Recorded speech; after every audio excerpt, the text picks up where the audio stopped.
वो कहता है कि वो यहाँ रहने नहीं आया बल्कि अपने दोस्त जेसन को देखने आया था।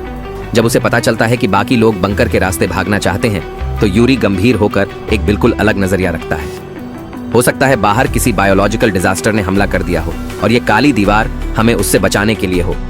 लेकिन एल्ली उसकी बातों से जरा भी नहीं हिलती, बल्कि पूछती है, तुम्हारा दोस्त जेसन कहाँ है? यूरी सबको कमरे में ले जाता है जहां बिस्तर पर जेसन की सांसें थमी हुई थीं। यूरी बताता है, आज सुबह जब जेसन ब्लैक वॉल के पास गया था तभी उसकी मौत हो गई। शायद दिल की धड़कन पर असर पड़ा हो। जिम को याद आता है जब मोबाइल ब्लैक वॉल के पास जाता है तो इलेक्ट्रोमैग्नेटिक इंटरफेरेंस होता है। उसका शक और बढ़ जाता है। लेकिन ये सब भी लोगों की इस इमारत से भागने की इच्छा को रोक नहीं पाता और सब फिर से खुदाई में लग जाते हैं। आखिरकार उन्होंने बेसमेंट की लकड़ी की फर्श तोड़ दी। सभी लोग अंधेरे रास्ते पर आगे बढ़ते गए।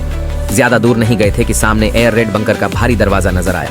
हर किसी के चेहरे पर उम्मीद की मुस्कान लौट आई। उन्हें लगा कि अब आजादी बस एक कदम दूर है।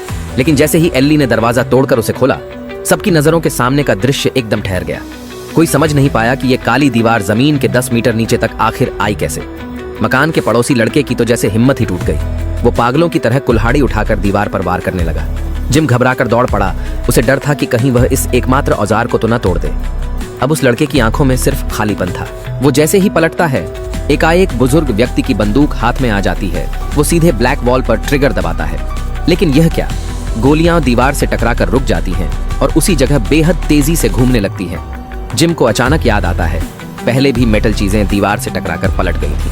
वो तुरंत चिल्लाता है, सब नीचे झुको, और अगले ही पल गोलियां उसी तेजी से वापस पलटती हैं। बुजुर्ग व्यक्ति थोड़ी देर से झुकता है। कई गोलियां उसके सीने को चीरते हुए निकल जाती हैं। पड़ोसी लड़का जड़ हो जाता है। उसकी बेवकूफी ने एक और साथी की जान ले ली थी। भागने की उम्मीद फिर से टूट जाती है। हर किसी के दिल पर जैसे ब्लैक वॉल का बोझ बैठ गया था। जिम खुद को जबरन शांत करता है। एक प्रोफेशनल गेम डेवलपर के तौर पर उसके मन में आता है कि जैसे गेम्स में हर स्टेज को पार करने के लिए क्लूज इकट्ठा करने होते हैं, उसी तरह शायद यहाँ भी कोई रास्ता हो। वो सुझाव देता है कि उन्हें वापस मकान मालिक के घर जाकर पुराने रेनोवेशन रिकॉर्ड या सीसीटीवी फुटेज खोजना चाहिए। लेकिन एल्ली और बुजुर्ग की पोती वहीं रुक जाती है।